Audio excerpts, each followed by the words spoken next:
like sugar on my tongue. Sino na naman naglagay ng kaldero dito sa rep? Hindi na naman inayos.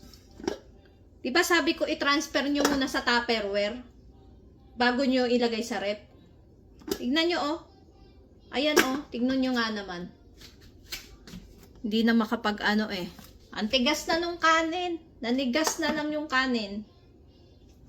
Anong gagawin natin dito? Pati yung kaldero, ang lamig-lamig na. Grabe kayo. Oh! Hindi pa talaga inubos, nahiya pa talaga kayo. Grabe na. Tingnan nyo, kakaunti na lang nagkahiyaan pa talaga kayo sa gatas. Hindi nyo pa talaga inubos.